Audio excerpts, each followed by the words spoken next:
Mesdames et messieurs, bienvenue à ce numéro du débat du dimanche qui sera largement consacré aux 50 ans de l'Organisation de l'Unité africaine devenue UA. Nous parlerons également du double attentat au Niger et également la pré-campagne électorale au Mali par rapport à laquelle on note un relatif frémissement au niveau des états-majors politiques.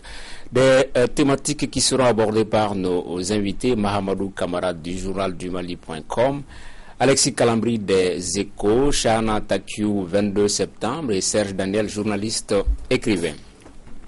25 mai 2013, l'Organisation de l'Unité africaine, plus tard devenue Union africaine, a eu 50 ans ce week-end.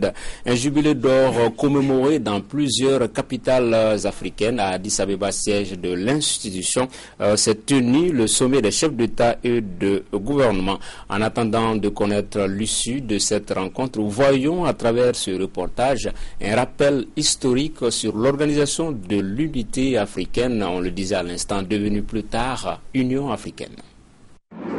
25 mai 1963. L'empereur d'Éthiopie, Haïlé Sélassié, reçoit une trentaine de dirigeants de pays africains indépendants. Ils créent ensemble l'OUA. L'idéal de cette nouvelle organisation, le panafricanisme, son ciment, la lutte contre le colonialisme et l'apartheid. Mais les pères fondateurs de l'OUA font de la non-ingérence l'un de ses principes clés. Un principe qui fera de l'organisation une structure sans réel pouvoir, perçue comme un club de chefs d'État, voire d'autocrates impuissants à résoudre les conflits du continent. C'est le colonel Kadhafi qui poussera à la mue de l'OUA en UA, qui se concrétise en 2002. La nouvelle mouture de l'organisation panafricaine se dote d'institutions et de mécanismes plus ambitieux. En passant de l'Organisation de l'Unité africaine à l'Union africaine, le saut qualitatif escompté doit nous conduire à une Afrique des peuples qui revendiquent et prennent possession de leurs institutions et de leur processus de développement. Sur le plan politique, l'UA se montre ferme en matière de coup d'État. Elle est allée jusqu'à exclure plusieurs de ses membres pour ce motif. Mais elle reste beaucoup plus timide vis-à-vis des régimes africains qui violent les droits de l'homme. Elle s'est d'ailleurs largement discréditée par son silence lors des printemps arabes. Sur la gestion des conflits qui ensanglantent le continent, le bilan est aussi mitigé. L'UA s'est dotée en 2004 d'un conseil de paix et de sécurité. Un instrument capable d'envoyer une mission de paix dans un pays en guerre. Avec à la clé certains succès, comme l'AMISOM, la force qu'elle a déployée en 2007 pour chasser les Chebabs de Somalie. Mais de tels exemples sont rares. L'incapacité de l'Union africaine à intervenir dans la crise malienne l'a encore récemment prouvé.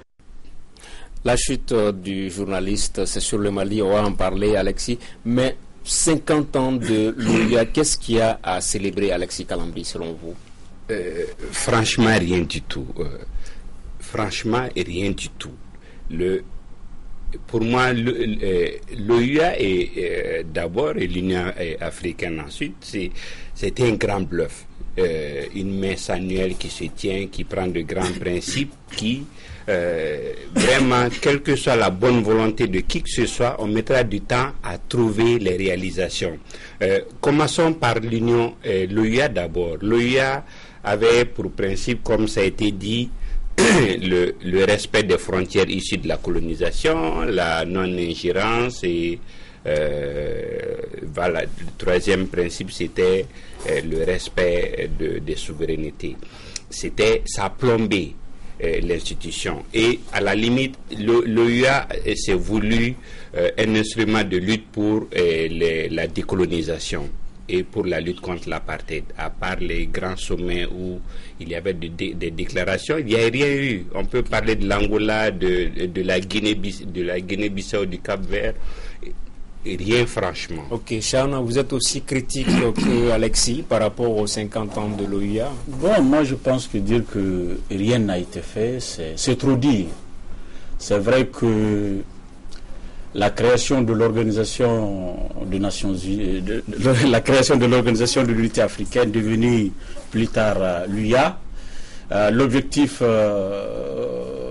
fondamental était certes la décolonisation du continent, qui avait commencé, qui avait eu comme précurseur la négritude avec le discours sur le néocolonialisme le discours d'Aimé Césaire, le discours du discours colonialisme d'Aimé Césaire, hein? C'est bien ça, hein? En 55. Donc, un peu la négritude, tout ça là. Donc, ça a été les auteurs de la négritude ont été les précurseurs pour l'indépendance. Arrivé le mouvement des indépendances, donc, les premiers pères fondateurs de l'Afrique ont créé l'OUA pour continuer la décolonisation du continent et aller vers l'unité africaine. Mais c'est vrai, l'unité africaine n'est toujours pas réalisée. La décolonisation du continent, elle est totale. Aujourd'hui, il faut faire le bilan de cette libération du continent. Est-ce que les objectifs que les pères fondateurs se sont donnés en 1963, est-ce que ces objectifs-là, aujourd'hui, ont été réalisés? Justement, on va faire le bilan au cours de l'émission, mais toujours en continuant sur ce premier tour de table, Camara, vos avis, vos impressions par rapport à ces 50 ans de l'organisation de l'unité africaine, avant d'entrer dans les détails. Bon, il est vrai que quand on regarde le bilan aujourd'hui, il y a de quoi être un peu déçu, surtout lorsqu'on compare l'Union africaine à d'autres ensembles continentaux. Je pense notamment à l'Union européenne, qui, elle, est née en 57, qui est passée de 6 à 27 pays et qui est aujourd'hui dotée d'une banque centrale, d'une monnaie unique, de politiques économiques communes, d'un parlement qui fonctionne, qui est un véritable contre-pouvoir, une commission qui a des moyens, etc. Donc lorsqu'on compare l'UA à l'UE, d'un espace harmonisé, d'une politique fiscale et douanière commune, etc. Donc c'est vrai qu'au niveau de l'Afrique, on en est loin. Mais il faut aussi tenir compte du fait que lorsque l'OUA a été créée en 63, elle a été créée avec des pays qui venaient de naître, des pays qui étaient dotés d'un État très faible, et c'est encore le cas pour beaucoup d'entre eux. Donc on peut comprendre que ce soit plus lent à se mettre en route. Cela dit, il y a quand même des avancées. On a vu que l'UA, à chaque fois qu'il y a eu un coup d'État, une atteinte à la démocratie, est intervenue à condamner cela jusqu'à exclure le pays concerné. D'accord. La vieille dame à 50 ans, enfin pas la vieille dame, on ne dit jamais d'une dame qu'elle est vieille. Le vieux monsieur, le monsieur à 50 ans, je dirais, il y a eu 3 phases. Il y a eu une phase, je dirais, euphorique de la création de l'organisation de l'Union africaine. Ensuite, il y a eu, il ne faut pas l'oublier, la guerre froide, où il y avait 2 blocs, ceux qui étaient considérés comme les progressistes, et ensuite ceux qui étaient considérés plutôt comme pro-occidentaux, disons, entre guillemets. Mais ce qu'on a constaté, c'est que l'intégration est un échec. Lorsque vous quittez aujourd'hui, par exemple, Bamako pour aller au Cameroun, ce sont des embûches qu'il faut pouvoir surmonter. L'intégration est un échec. L'organisation de l'Union africaine n'a pas pu résoudre ce problème du panafricanisme, c'est dommage. Les 5 besoins fondamentaux de l'homme sont s'instruire, se nourrir, se vêtir, se loger et se soigner. Si vous prenez aujourd'hui en Afrique, très très peu de pays peuvent dire aujourd'hui nous avons réussi dans cette domaine-là. Donc je suis plutôt enclin à parler de bilan mitigé 50 ans après la création de l'organisation militaire. Si on entre un peu dans les détails, on a l'impression qu'on a eu 3 OUA. Il y a d'abord l'OUA des pères des indépendances, il y a eu l'OUA également des secrétaires généraux et puis la commission de l'Union africaine. Mais avec les pères des indépendants, il y avait un discours panafricaniste, des Sékou Touré, des Julius Nyerere, des Modibo Keïta et tout. Mais ce discours-là a tendance, le panafricanisme, on a l'impression qu'il est mort avec ces anciens chefs d'État-là. Non, mais même là, c'est dit que l'OUA est né avec des contradictions qui n'ont jamais été résolues. C'était le bloc de Monrovia et le bloc de Casablanca qui se sont réunis pour créer l'OUA. Mais il n'y a jamais eu fusion en réalité. Ces deux sont restés figés sur leur position et toutes les décisions qui ont été prises, vous verrez que c'est une tendance qui gagne sur l'autre. Mais franchement, à l'heure du bilan, pour ce qui concerne l'OUA d'abord, on ne peut pas montrer de pas positif, comme Serge l'a dit, comme Camara l'a dit, allant dans le sens des objectifs d'abord qui s'étaient assignés et ensuite allant dans le sens du progrès social. Moi, je voulais ajouter qu'il y avait un syndicat de chefs d'État. Le président de la commission qui a voulu comme on le dit, taper du pied dans la fourmilière, Alpha Omar Konaré, Et il n'était pas présent, Bercy, au 50e anniversaire. Je ne sais pas s'il était invité ou pas. Il était invité, là, le fait de ne pas y aller, Alpha peut-être dit, il a voulu dire, vous avez échoué. Donc on ne lui a pas laissé le temps, la possibilité. Je me souviens à l'époque Bongo, qui disait, oh mais Alpha, il parle tellement, il parle beaucoup. Enfin, ils n'ont pas voulu le laisser, Alpha Omar Konaré, par exemple, faire avancer les choses, et c'est dommage. D'accord, Chana. Bon, moi je pense qu'aujourd'hui, on ne peut plus parler de panafricanisme. Il faudrait plutôt parler de renaissance, parce que les objectifs de 1963 n'ont pas été réalisés. Maintenant, il faut une renaissance. Comment faire pour que ces objectifs puissent être réalisés? L'unité africaine, on en parle trop, beaucoup. Les peuples sont quelque part intégrés, mais ce sont les États qui ne sont pas intégrés. Il a parlé du Cameroun, au Mali, je ne sais pas, quand même il y a des visas jusqu'à présent entre certains pays d'Afrique. Cela n'est pas normal après 50 ans d'indépendance, que pour quitter un pays africain pour un autre, on vous exige un visa. Okay. Donc cela n'est pas normal. Donc au niveau de l'intégration, il y a énormément de difficultés. Okay. Maintenant, au niveau du développement tout court, lui, Alexis, il veut dire qu'il n'y a rien. Moi, je pense qu'il y a quelque chose, mais c'est insuffisant.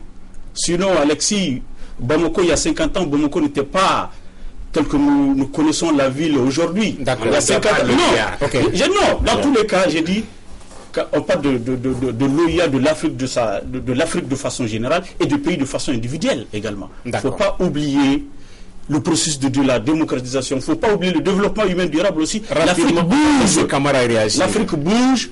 Est-ce que tu vois? Et je pense que ce mouvement de l'Afrique, il faut le mettre vraiment au compte vraiment de l'Union africaine. Mahamadou Kamara, allez-y. Oui, moi je dirais que l'Union africaine, plutôt l'Union des peuples africains, c'est un beau dessin.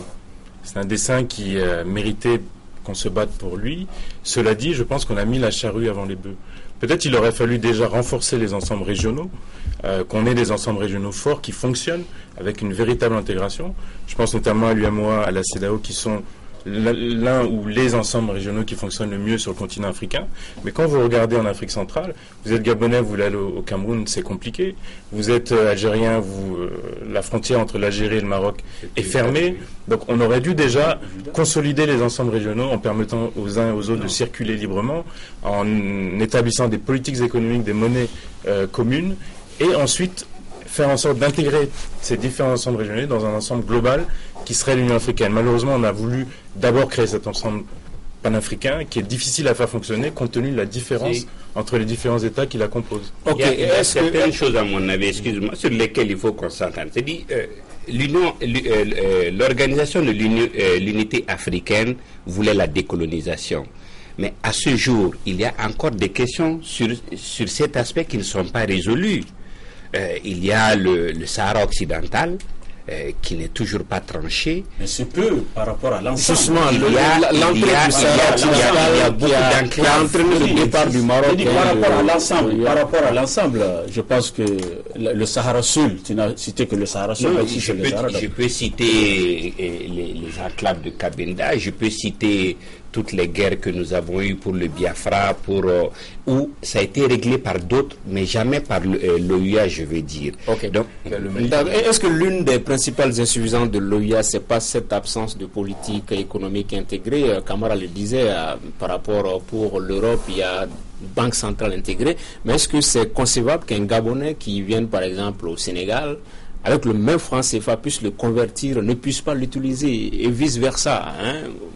Entre la BEAC et la BCAO, il faut peut-être intégrer les deux banques centrales. Ça, c'est l'une des insuffisances à l'échelle. Pas seulement. C'est-à-dire que je pense franchement qu'il y a eu beaucoup de frilosité de la part des chefs d'État. Je le disais, les seules tentatives réelles d'intégration, c'est Ghana, Guinée, Mali et Soudan, Sénégal. En dehors de ça, les chefs d'État ont plus parlé pour retenir, pour qu'il n'y ait rien eu. Si vous voyez la CEDEAO qu'il cite, c'est vraiment quand Konaré est arrivé qu'il a bousculé. qu'on a eu le passeport commun, qu'on a eu un espace harmonisé. Invisible. Passeport invisible. Ok, mais il y a quand même, il y a quand même aussi Muammar Kadhafi qui a voulu impulser. C'est vrai, certains ont pensé qu'il n'était pas assez sincère, mais quand même il y avait ce discours-là, il y avait cette volonté d'aller vers les États-Unis d'Afrique. Je pense qu'il était quelque part sincère, Kadhafi. Il était sincère, mais le problème de Kadhafi, c'est qu'aujourd'hui il dit que c'est blanc, demain c'est noir. Il manquait de cohérence, notamment lorsqu'il parlait de la même armée commune, la même monnaie commune. Vous savez que le franc CFA aujourd'hui est toujours arrimé à l'euro, c'est-à-dire que quand l'euro est enrhumé, le premier qui touche, c'est le franc CFA. On n'a pas eu cette indépendance, à mon avis, économique, ce qui fait que je pense que l'échec de l'intégration est également dû à cela. Et tant qu'on n'aura pas cette indépendance monétaire, quand on ne va pas avoir une banque, vous voyez, on a même du mal à dire la Banque d'Afrique, on parle de la BCAO, la BEAC, etc. Il n'y a pas de véritable intégration, il y a une espèce de, je dirais pas de fatalisme, mais chaque pays regarde dans son miroir et là c'est plutôt difficile à faire. Ok, ça on a ensuite Camara. À l'époque, au fait, disait que la Côte d'Ivoire ne sera pas la vache laitière des autres. Donc vraiment, dans le discours, on prône l'intégration, on prône l'Union africaine, l'unité africaine, mais dans les faits, il n'y a pas des actes concrets pour vraiment aller vers cet ensemble qui nous permet, nous tous, vraiment de nous en sortir, malheureusement. À la décharge des chefs d'État, notamment ceux qui ont créé l'OUA, il faut rappeler qu'ils ont hérité d'États naissants, d'États à peine structurés, où ils n'avaient pas d'armée, ils n'avaient pas d'administration. Donc comment voulez-vous ensuite créer un ensemble panafricain qui fonctionne, alors que les États mêmes qui composent cet ensemble-là ne fonctionnent pas, eux. Donc l'échec vient plutôt après, c'est qu'on n'a pas su réaliser le développement structuré des États solides dans chacune des zones de l'Afrique, pour ensuite constituer un ensemble global qui fonctionne. Il faut déjà régler les problèmes au niveau national, ensuite les problèmes sous-régional, et ensuite on pourra se permettre d'avoir une UA qui fonctionne. Et il y a la question des moyens. Aujourd'hui, Serge le rappelait, l'UA n'est pas indépendante, parce qu'elle dépend essentiellement des financements qui viennent de l'Union européenne. Ok, le cinquantenaire de l'OUA, si vous permettez Alexis, c'est quand même l'occasion d'aller vers certains questionnements, comment aller au panafricanisme et entrevoir que des États comme l'Érythrée, comme le Sud-Soudan ou comme l'Azawad, c'est vrai ça n'a pas marché, avaient voulu créer des États alors qu'on parle d'intégration africaine. Est-ce que là aussi l'échec n'est pas patent? Oui, l'Érythrée, le Sud-Soudan. L'Afrique a, avec l'Union africaine, à mon avis, l'instrument pour corriger. L'Union africaine est un bon instrument pour corriger, si tant est qu'on veut le faire. Parce que, à mon avis, on a compris que il faut plus mettre l'économie en avant, qu'il faut plus mettre la coopération en avant que des questions de souveraineté qui ne reposent sur rien. Et un des instruments qui aurait pu être, disons, très bien, à mon avis, à côté du MAEP, c'est le NEPAD, qui traîne, mais qui, à mon avis, est un bon instrument qui peut... Qui est toujours d'actualité, semble-t-il. Je voudrais ajouter ce que disait Alexis, c'est-à-dire que ça voit la différence entre la colonisation anglaise et la colonisation française, c'est-à-dire que pour les Français, pour qu'une république, par exemple, existe, pour qu'un État, il faut qu'il y ait un gouvernement, il faut qu'il y ait des élections. Mais chez les Anglais, la colonisation anglaise avait ceci de particulier, c'est que pour qu'il y ait un État, il faut qu'il y ait une économie. Est-ce que vous voyez? Donc peut-être que les pays francophones aussi n'ont pas pu s'adapter à cette situation-là, parce qu'effectivement, il n'y a pas eu de NEPAD, on n'est pas indépendant économiquement, et forcément, à partir du moment où je disais tout à l'heure, l'euro est enrhumé, c'est M. Tangara qui tousse. Chana, je voulais vraiment insister encore sur cette velléité de balkanisation, ces États qui se créent. On parle d'indépendance, d'intégration africaine, de panafricanisme, mais il y a l'Érythrée, il y a le Sud-Soudan, il a failli y avoir l'Azawad, mais ça n'a pas marché. Votre point de vue sur cet aspect? Je pense que ça ne pose pas problème. Du moment où ces États sont reconnus par l'ONU, l'Union africaine n'aura aucune difficulté pour reconnaître ces États-là. Mais est-ce qu'il ne faut pas anticiper, faire en sorte que ces États ne voient pas le jour? Bon, c'est la mauvaise gouvernance. Ce sont les conflits qui sont souvent créés de l'extérieur qui amènent la création de ces États-là. Tu l'as dit, jusqu'à présent, il se pourrait qu'on crée demain ou après-demain l'État de l'Azawad, ce n'est pas notre sujet. Il se pourrait. Mais c'est la faute à qui? Quelque part, il y a la mauvaise gouvernance.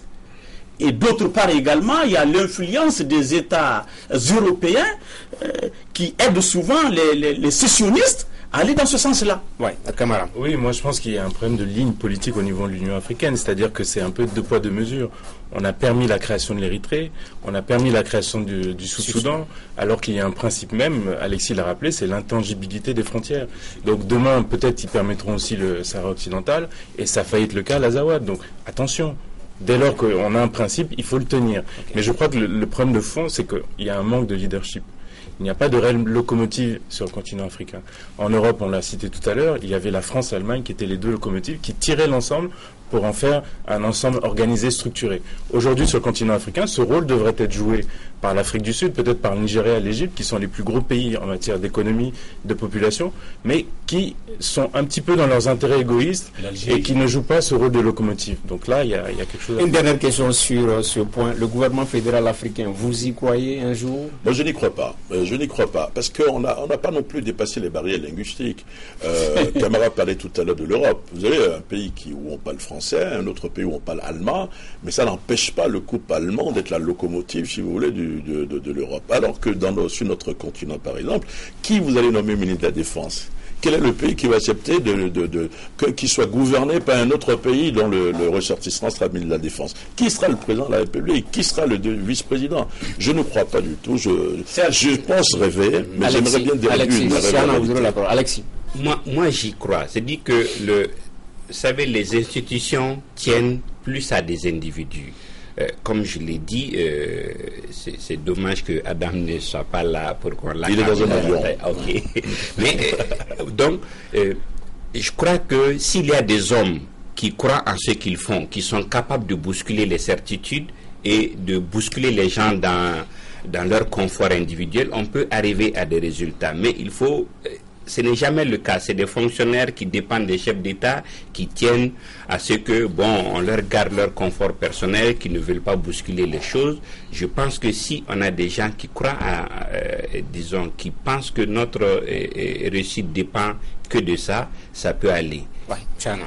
Bon, moi je pense que les gens ne sont pas convaincus que vraiment l'Union africaine, vraiment c'est notre avenir. Et plus dans l'Union africaine que dans nos petits États. Sinon, je pense que la plupart des États africains ont écrit quelque part dans leur constitution qu'ils sont prêts à céder une partie ou la totalité de la souveraineté au profit de l'Union africaine. Il y a d'autres pays également qui l'ont inscrit dans leur constitution. D'autres pays également l'ont inscrit dans leur constitution. Mais tout ça, c'est de la littérature. Quand il s'agit du concret, on ne voit rien. Le gouvernement fédéral, vous y croyez très rapidement? Vraiment, je ne vois pas comment ça peut venir.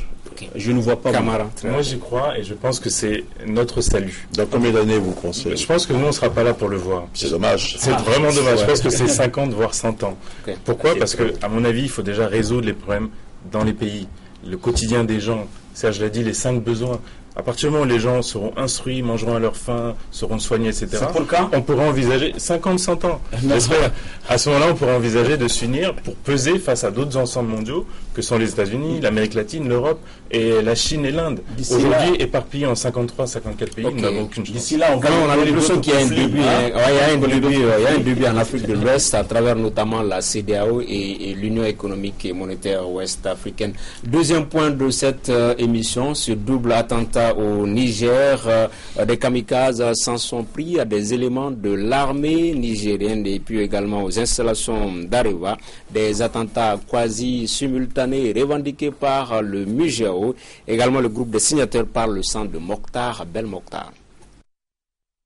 Très peu d'éléments filtrent sur le déroulé des opérations. Les forces françaises et nigériennes ont donné l'assaut à Agadez dans le camp militaire. Elles ont mis fin à la prise d'otages tuant au moins 2 terroristes. Pour autant, la France se défend d'intervenir au Niger comme elle l'a fait au Mali. Le combat que nous engageons contre le terrorisme est un combat dans lequel tous les pays doivent à un moment ou à un autre être partie prenante. La veille, jeudi, un attentat suicide faisait ici une 20aine de morts. Dans le même temps, le site d'uranium du groupe nucléaire français Areva, à Arlit, était attaqué. Une 60aine de personnes blessées. Des attaques revendiquées par les signataires par le sang, dont le chef n'est autre que Mokhtar Belmokhtar, dit le Borgne, un djihadiste algérien, ancien dirigeant d'AQMI. Ce sont les premières attaques du genre au Niger et pourtant pas une surprise pour certains experts de la région. C'était Mokhtar Belmokhtar qui avait organisé l'attaque et la prise d'otages massive sur le site gazier d'In Amenas en janvier dernier en Algérie. Depuis, l'homme avait été donné pour mort par le Tchad. La France, elle, n'avait jamais confirmé cette information. Mokhtar Belmokhtar a menacé de frapper de nouveau le Niger, mais aussi tous les pays engagés au Mali, dont la France. Ces attaques au Niger ont été menées conjointement par les signataires par le sang et le Moudjahou, un groupe islamiste qui occupait le nord du Mali en 2012 avant l'intervention française. L'impressionnant dispositif de sécurité en place depuis des mois sur le site d'Areva au Niger n'aura pas empêché les djihadistes d'entrer en action. Une autre illustration sonore sur la question. Selon le président nigérien, les ravisseurs viendraient de la Libye. Mahamadou Issoufou, que nous écoutons ici. La situation au Mali ne doit pas masquer ce qui se passe en Libye. Parce que les assaillants, selon toutes les informations que nous avons eues, viennent de Libye, du sud libyen. Et j'avais déjà prévenu depuis le déclenchement de la crise libyenne. Si l'État libyen se somalisait ou si le pouvoir en Libye tombait entre les mains des tigristes, alors la solution aura été pire que le mal. Je sais que les autorités libyennes font le maximum pour la contrôler, mais le fait est là, c'est que la Libye continue à être une source de déstabilisation pour les pays du Sahel. Chana, cet attentat, c'est le premier de l'histoire du Niger. On souhaite vraiment que ce soit le dernier. Mais selon vous, qu'est-ce que les terroristes cherchent en s'en prenant au Niger, justement? Cela n'a étonné personne, parce que le Niger, depuis le déclenchement de la crise au Mali, le Niger a toujours été aux côtés du Mali, dans les déclarations, dans les actes. Le gouvernement du Niger a soutenu le Mali. Le gouvernement du Niger a plaidé pour la méthode forte pour buter ces islamistes du Mali. Donc, depuis très fort longtemps, il y a cette menace islamiste qui pesait sur le Niger. Le Niger était vraiment un pays à risque. Le Niger a pris toutes les dispositions pour éviter cet attentat. Malheureusement, il y a eu certainement des complicités qui n'ont pas permis à l'armée nigérienne de contrecarrer cet attentat que nous déplorons. Mais ce n'est pas le Niger seulement qui est exposé. Le Burkina également est exposé. Le Tchad également est exposé. Maintenant, il reviendra à ce pays de prendre les dispositions vraiment pour empêcher vraiment un éventuel attentat. Sinon, tous les pays engagés dans la crise aux côtés du Mali sont vraiment exposés à un attentat.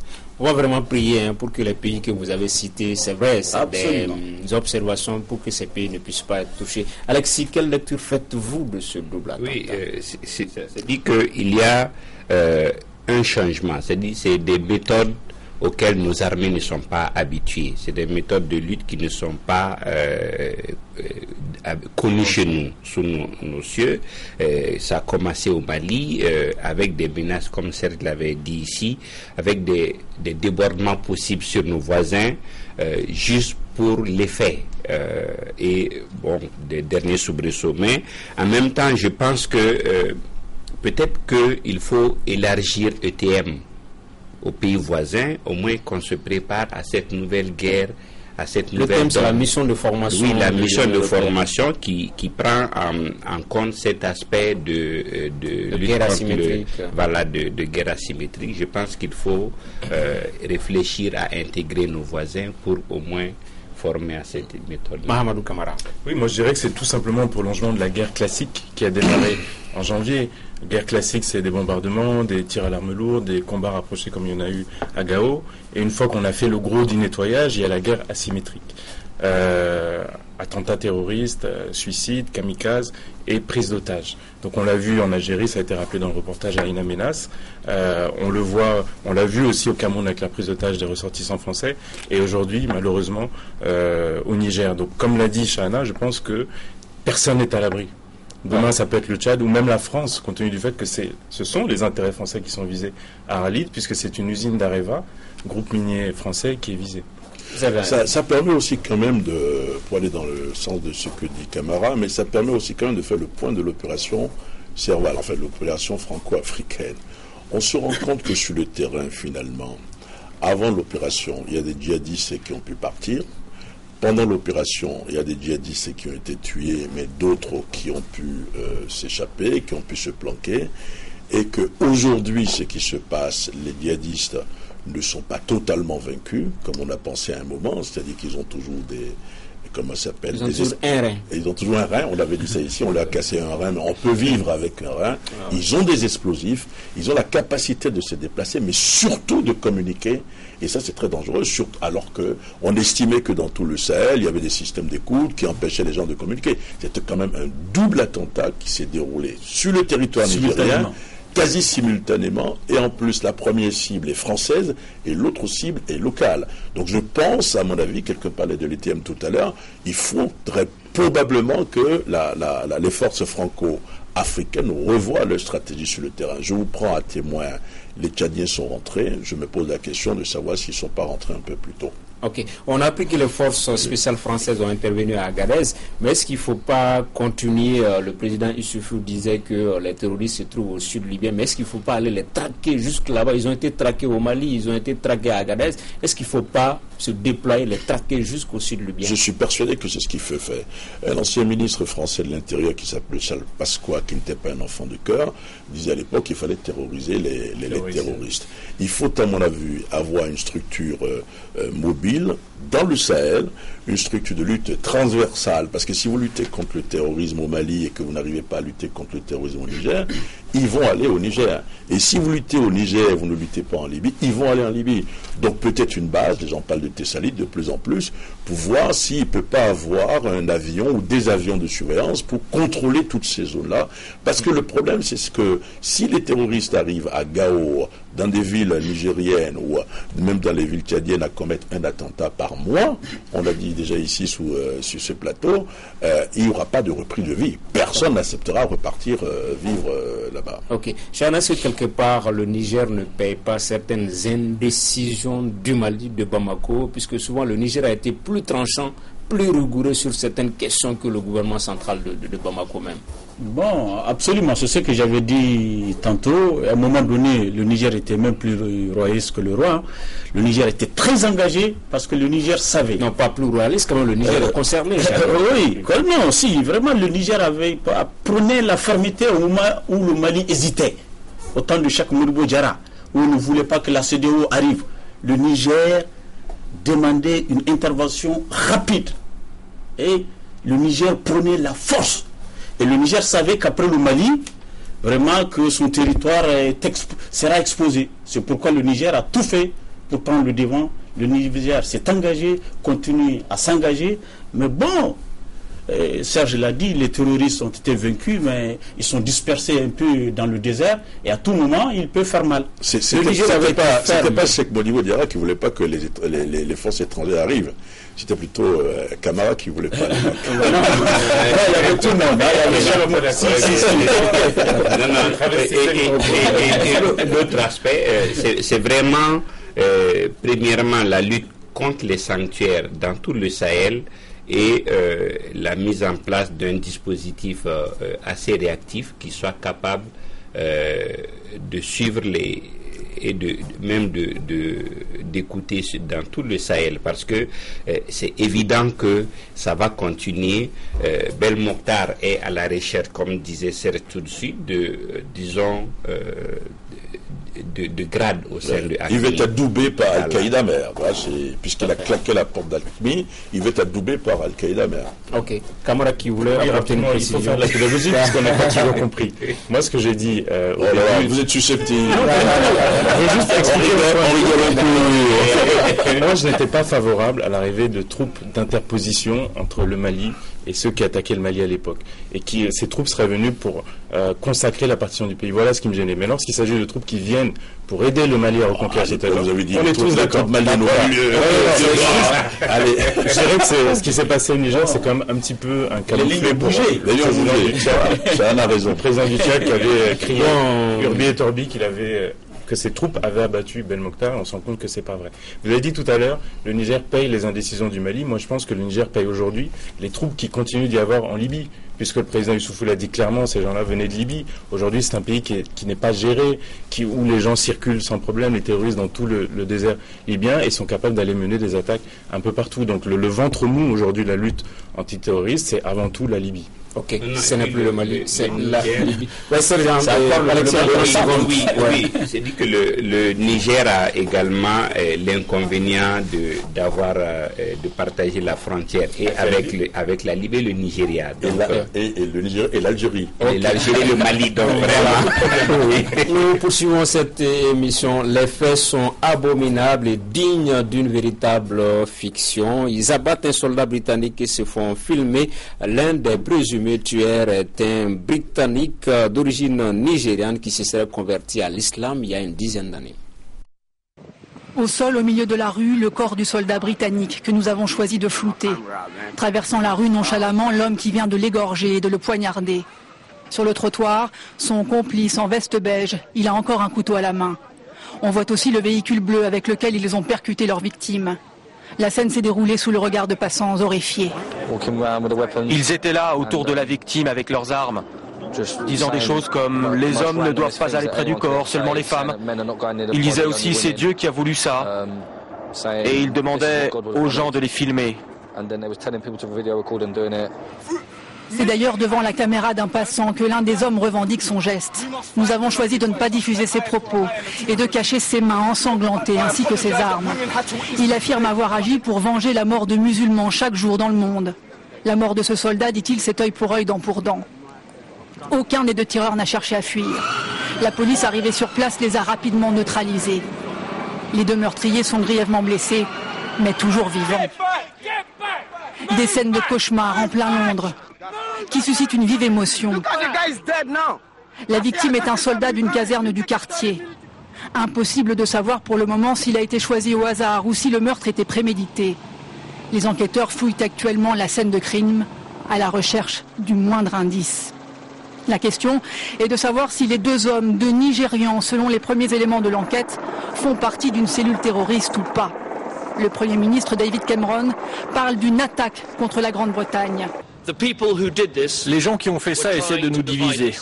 Mais ils devraient savoir qu'une chose pareille nous rapprochera et nous rendra plus forts. Nous n'abandonnerons jamais devant la terreur ou toute forme de terrorisme. Et cette pensée est partagée par toutes les communautés de notre pays. Il s'agit du premier meurtre à mobile apparemment islamiste sur le sol britannique depuis les attentats de Londres en juillet 2005. Voilà, je ne sais pas ce que vous en pensez, mais moi je pense que c'est un peu le prolongement des attentats de Boston, même procédé. On a dit que c'est le loup solitaire, on regarde sur Internet, on se radicalise. Alexis Calambri. Non, moi je pense que c'est des gens qui ont peut-être l'idéologie, mais franchement, pour moi, c'est des malades. En tout cas, je croirais difficilement à un réseau, à un réseau dormant. Je pense que c'est des actes isolés d'individus qui se sont radicalisés seuls, à la limite des détraqués. Ok. Il semble que ce soit en effet un acte isolé similaire à ce qui s'est passé à Boston, et malheureusement on n'est pas à l'abri de ça, et il n'y a aucun moyen de contrôler ce genre de choses parce qu'on a affaire à des gens qui sont fous et assez instables. Voilà. Ok. Je pense qu'ils sont fous, hein. Ils sont fous. Ils sont fous, et puis vraiment ils ne peuvent pas parler au nom de l'islam. Ça, ce n'est pas l'islam, c'est de la folie. C'est de la folie. Ça, je crois qu'il y a un côté autoradicalisation, c'est-à-dire Internet, où vous allez sur des sites où vous subissez pas un lavage de cerveau, mais un surchauffage de cerveau, et que finalement vous appliquez un acte en disant bon, je vais voir Dieu, je vais au paradis, alors que vous n'allez pas du tout au paradis. Ça n'a strictement rien à voir avec le paradis. Vous avez vu qu'ils n'ont pas fui, ils ont attendu, donc c'est fait partie du principe de l'autoradicalisation, et s'ils avaient probablement pu s'exploser, ils auraient pu le faire. Ouais, peut-être ça mérite pas qu'on s'attarde là-dessus, mais l'Occident n'est jamais à l'abri. Hein, mais aucun pays n'est à l'abri. Oui, mais le drame, c'est que ça renforce une nouvelle fois le sentiment anti-musulman, l'islamophobie qui est en train de se répandre dans ces pays occidentaux, au détriment de populations musulmanes qui y vivent et qui sont dans leur écrasante majorité pacifiques et qui ne demandent qu'à vivre en paix là où ils sont. Et il a choisi la cible, c'est pas un civil, c'est un militaire, donc c'est fait sciemment quelque part. Mais surtout en Angleterre où il y a quand même beaucoup plus de réceptivité par rapport aux étrangers, par rapport aux religions étrangères. Voilà, c'est ça. La tolérance, voilà, tolérant. Le premier tour de la présidentielle malienne, c'est exactement dans 2 mois, le 28 juillet prochain. On note un relatif frémissement au niveau des états-majors politiques, voilà, des images de campagne, de meetings. Charles Takiou, sur ce même plateau, à un moment, on avait dit que les partis politiques ne sont pas du tout présents, mais ça commence à venir, ça commence à prendre. Bon, ce sont vraiment les intérêts politiques. Sinon, vraiment, chaque jour, il y a des partis politiques qui se créent. Ce n'est pas parce qu'il y a des programmes... Est-ce qu'il y a une prolifération de candidats ou de partis politiques? Il y a une prolifération de candidats, une prolifération de partis politiques, pas parce qu'il y a des programmes différents, mais parce qu'il y a des intérêts différents. C'est quelque part également la mauvaise gouvernance, la mauvaise gestion de formations politiques qui sont à l'origine de la création de nouvelles formations politiques.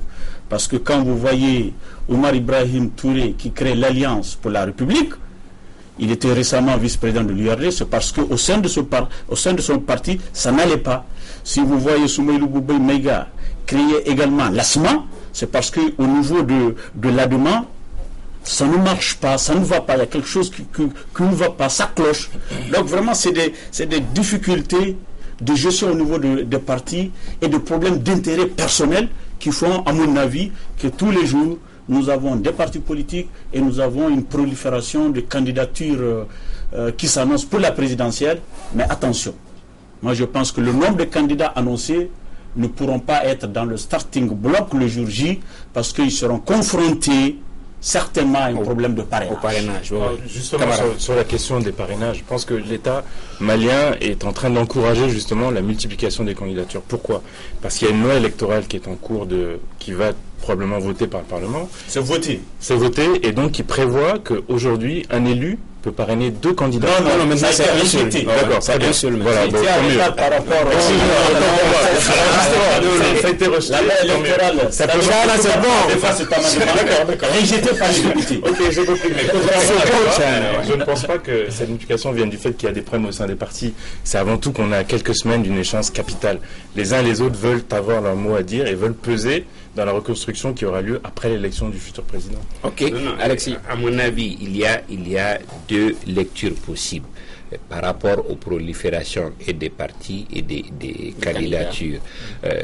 Comme disait Charna, il y a cette question de gouvernance parce qu'on a des présidents fondateurs qui vivent. Il y a des partis, depuis que c'est créé, c'est le président qui est président, qui étouffe toute autre ambition au sein du parti. Alors, ce qui est gênant dans l'affaire, c'est que ces nouvelles créations et ces frémissements, on ne les voit qu'à l'approche des élections, et souvent à Bamako. Donc, j'ai l'impression que ça ressemble plus à des marchandages qu'à une volonté réelle d'aller à un changement. Ça s'anime quand même, ça s'anime. Hein. Ce qui est frappant, c'est que quasiment tous les candidats commencent la campagne de l'extérieur. Ils vont voir les chefs d'État, etc. Bon, disons qu'il y a un état d'urgence qui n'est pas encore totalement levé ici, mais Boubey de l'ADEMA, le principal parti, a donné le ton, il a créé son parti. Il y a un sondage qui est apparu avant-hier, qu'on a lu, Palais du Béka. Un sondage ce matin dit que c'est Soumaïla Cissé qui est en tête. Ça s'anime, effectivement. Mais ce qui est frappant aujourd'hui, c'est justement pour le sondage dans le cas Mali, est-ce qu'il ne faudrait pas prendre avec pincette? Est-ce qu'on a la culture de sondage dans ce pays? On n'a pas la culture de sondage, mais il faut en parler. Il faut en parler. Il faut forcément en parler. C'est une opinion. Mais ce qui se passe, qui moi me frappe, ce sont les candidatures indépendantes. Il y avait le président comment il s'appelle, des hôteliers, M. Colli. Les autres sont des gangsters pour lui. Lui, il est le plus fort. Ça, c'est vraiment frappant de voir qu'il y a plusieurs candidatures, candidatures indépendantes. C'était en dehors des appareils. Le jeune Djigué est candidat, d'après ce que j'ai appris, quelqu'un m'a amené des documents hier là-dessus. Alors ça me frappe. Okay. Ça s'anime. Moi, je pense que ça commence par... Ça s'anime. Et la question que j'ai envie de poser, la campagne à Kidal, ça va se faire comme... On est des journalistes. Est-ce qu'il y a certains parmi nous qui seraient prêts à aller couvrir une campagne à Kidal dans les conditions actuelles? Absolument. Non, je vais y aller, moi. Normalement, comme on en a parlé, demain, il doit y avoir un conseil de ministres extraordinaire pour convoquer le collège électoral. Parce que la loi électorale... 60 jours avant. 60 jours avant le jour J. C'est le 27. Donc, demain, un conseil de ministres extraordinaire est prévu pour convoquer le collège électoral. Mais on est toujours en état d'urgence.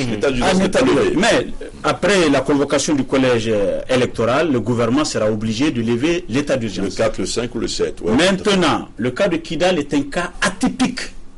Parce que le gouvernement avait promis que d'ici le 15 mai, l'armée va récupérer Kidal. Malheureusement, nous sommes au 26, l'armée est toujours cantonnée à Gao. Mais ce qui se dessine, c'est que c'est l'armée française plus les alliés qui vont tenter de sécuriser les opérations électorales à Kidal sans la présence de l'armée malienne. Et là, ça pose problème. Ça pose problème parce que je me demande même si les candidats accepteront aller aux élections sans la présence de l'armée à Kidal. Ça, c'est vraiment un cas délicat, un cas difficile sur lequel je pense que les candidats et même le peuple malien, vraiment, ensemble, nous devons nous pencher sur cet aspect de Kidal sans la présence de l'armée malienne. Ok, Camara. Moi, je rappelle ce que je disais la semaine dernière sur ce même plateau. Je pense que le problème de Kidal et plus généralement le problème Touareg malien ne va pas se régler en ces quelques semaines qui nous séparent de l'élection présidentielle. Cette solution que vous avez évoquée, c'est un pis-aller. C'est-à-dire qu'on fait ce qu'il y a de mieux pour que l'élection ait lieu sur l'ensemble du territoire. Et ensuite, une fois qu'on a un nouveau pouvoir élu... l'armée malienne n'est pas à Kidal. On laisse Camara terminer. Kidal est sous l'autorité du gouvernement. On laisse Camara terminer.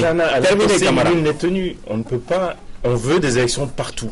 On sait que c'est difficile de les faire avec l'armée étant à Kidal. Donc laissons nos alliés, nos partenaires, sécuriser le scrutin à Kidal. Et après l'élection, le nouveau pouvoir discute avec les groupes armés présents à Kidal. Non, pas du tout. Au contraire, dans la mesure où les compatriotes de Kidal votent, on considère que Kidal est dans le Mali. C'est ça qui est important. C'est le début de session, si on accepte ça. Pas du tout. Si. Le ministre des Affaires étrangères déjà a dit que cette solution est irrécevable. Je sais qu'aujourd'hui, il y a une rencontre cette semaine à Niamey avec les gens du MNLA et les représentants du gouvernement central. Donc je pense qu'aujourd'hui, la France est très gênée par cette solution qu'elle propose. Et ce qu'on est en train de faire, à mon avis, est la seule solution que nous avons. C'est-à-dire prendre l'opinion à témoin du fait que, certes, nous sommes incapables d'aller, mais à la limite, notre allié traditionnel... Aujourd'hui, nous sommes capables d'aller. On s'assure vers la fin de l'émission. Je pense qu'on est en train de trouver une solution pour Kidal. Alexis l'a dit hier, une délégation plutôt du Haut Conseil de l'unité de l'Azawad a été reçue par le président nigérien. Aujourd'hui, vous avez un avion de l'ONU qui a embarqué de Kidal des responsables du MNLA pour les amener les conduire plutôt à Ouaga. Demain, ce sont d'autres responsables du Haut Conseil de l'unité de l'Azawad qui vont débarquer à Ouagadougou. Donc forcément, Hollande était à Addis Abeba, il a dû rencontrer les chefs d'État là-bas. Je pense qu'on va avoir une solution pour Kidal. Mais pour calmer les adhérents un peu de Chana, si je puis me permettre, souvenez-vous les élections en Côte d'Ivoire. Les ex-rebelles du Nord n'ont pas totalement désarmé avant les élections. Ils ont cantonné. Attends, la présence de l'armée malienne à Kidal, c'est normal, dans la région, c'est normal, puisque c'est le territoire national. Mais il vaut mieux une élection avec la police qu'avec l'armée parfois. Tout à fait. Voilà. C'est sur ce que prend fin ce numéro du débat du dimanche. Merci de l'avoir suivi. Nos invités étaient Mahamadou Camara du journal du Mali.com, Alexis Calambri des Échos, Chana Takiou du 22 septembre et Serge Daniel, journaliste écrivain. Merci de l'avoir suivi. Retrouvez l'émission sur africabletelevision.com. À dimanche prochain.